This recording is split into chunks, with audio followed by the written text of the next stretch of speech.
On a lighter note, UFC 68. We came to Ohio for the first time. We were in Columbus, sold out, an amazing event. If you walk through the Zuffa offices, everybody's screensaver is the wide shot of the arena that night in Columbus, Ohio. We broke the North American record that night with over 19,000 people there, sold out.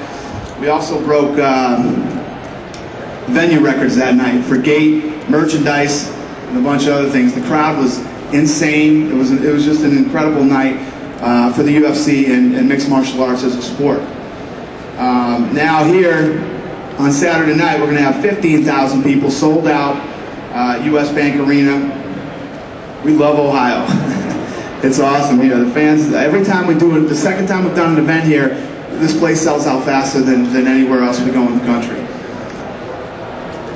First of all, before I get started here, I'd like to bring up Bernie Graffato from the Ohio State Athletic Commission. He has been key in getting us back here. He's been a great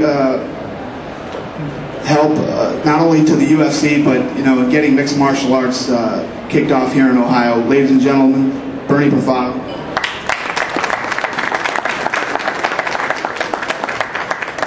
Who said Christmas doesn't come twice a year?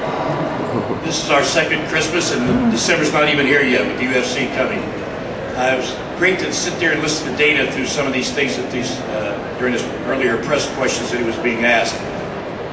We started an amateur program in the state of Ohio in 05. We had 500. Last year we went to 700. And after the UFC was here, our amateur program has gone to over 2,000 amateur fighters in MMA. And we polled those 2,000 fighters.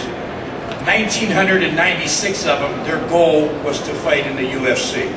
So that's what the UFC brings to the sport, brings to the state of Ohio, and we're so proud to have them here.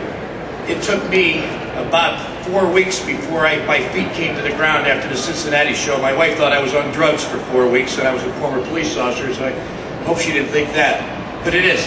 It's an honor for us to have the UFC here. This talent of athletes is beyond anything they've ever dealt with.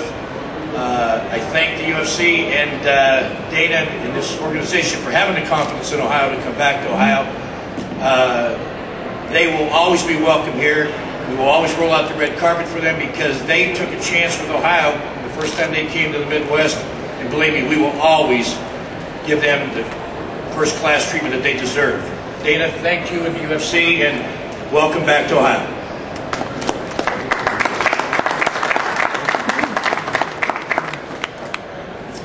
Jump into this. I'm going to start with Jorge Gurgel and Alvin Robinson. Alvin Robinson is 9-2. He's fighting out of Denver, Colorado. This kid is an animal. He goes after it. Out of 11 fights, not one of his fights have gone to a decision. This is going to be a very entertaining, exciting fight. Both these guys fight the same. They both go after it from bell to bell, toe to toe, whether it's on their feet or on the ground. Both guys look to finish fights, and both guys never stop. Ladies and gentlemen, Alvin Robinson.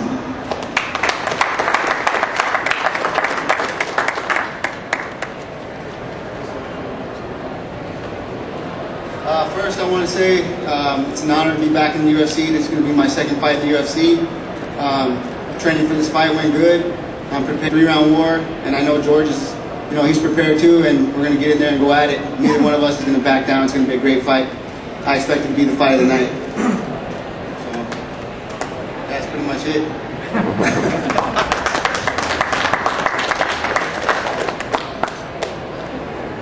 Jorge Gurgel, he's got a record of 14-2, season 2 vet and training partner of Rich Franklin.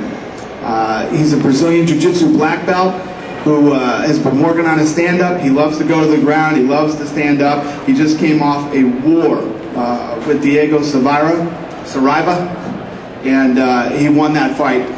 This kid, again, both have the same style, love to go after it, whether it's on the feet, on the ground. Expect nothing but fireworks when these two fight. Ladies and gentlemen, from Cincinnati, Ohio, Jorge Gurgel.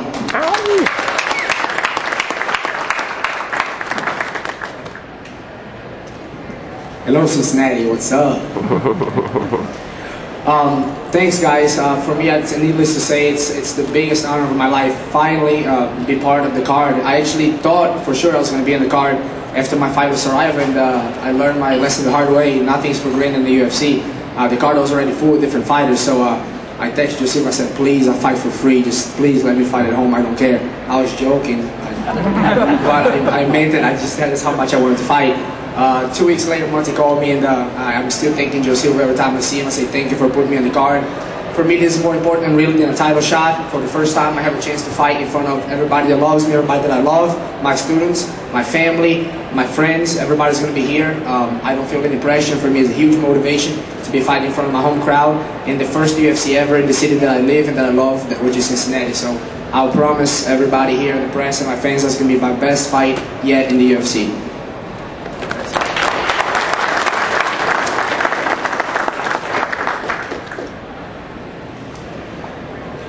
Stephan Bonnar versus Eric Schafer. Eric Schafer's fighting out of Milwaukee, Wisconsin. He has a record of 9-2. This guy is no doubt one of the most talented guys on the ground in the 205-pound division. He's been injured since his fight in December of 2006 with Michael Bisping. He's been battling all kinds of little nagging injuries, but he's excited to get back. He's 100% healthy now, and obviously a win over Stefan catapults him up into the big time in that division. So he's been focused, getting through these injuries, and looking to take this thing to the ground on Saturday night and hopefully pull off a submission win over Stephan Bonnar. Ladies and gentlemen, Eric Schafer. Wow, first thing, it's great to be in the Midwest. I'm a Wisconsin boy, Big Ten. This is my kind of crowd, you know, so that's the coolest part.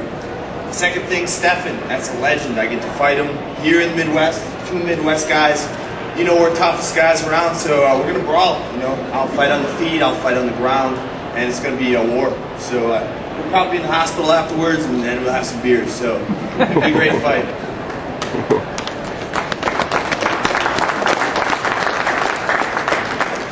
Stephan Bonnar has moved to Las Vegas, Nevada now, so he's fighting out of Vegas. He's got a record of 13-4. Obviously, many of you know who Stephan Bonnar is. Season 1 vet.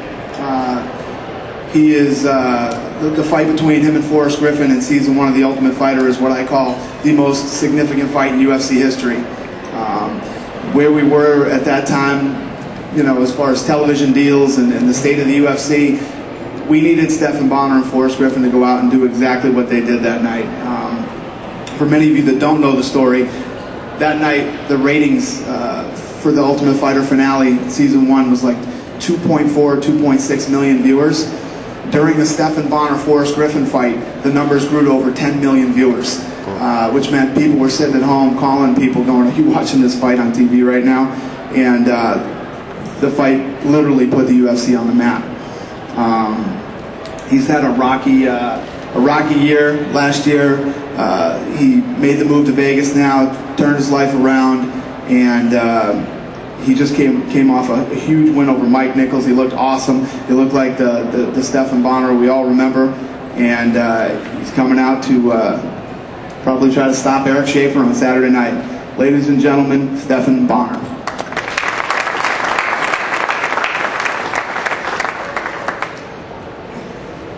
Wow. I'm a little speechless. You know, it's just great to be fighting again. Believe it or not, no one knows this, but I fought a few months ago, and unfortunately the fight didn't air. And this one's going to air, so I'm really excited, and I'm ready to put on a show for everyone in Cincinnati here. I got a lot of friends and family coming down from Chicago, and you know, I want to put on a show and entertain everyone, and you know, fight my best. And you know, actually know Red from Milwaukee. We both train at Duke, so it might be a little hard to hit him at first. So I might have to let him punch me in the face once, but then I'll get going and I'll bring it. So looking forward to doing it. Thank you.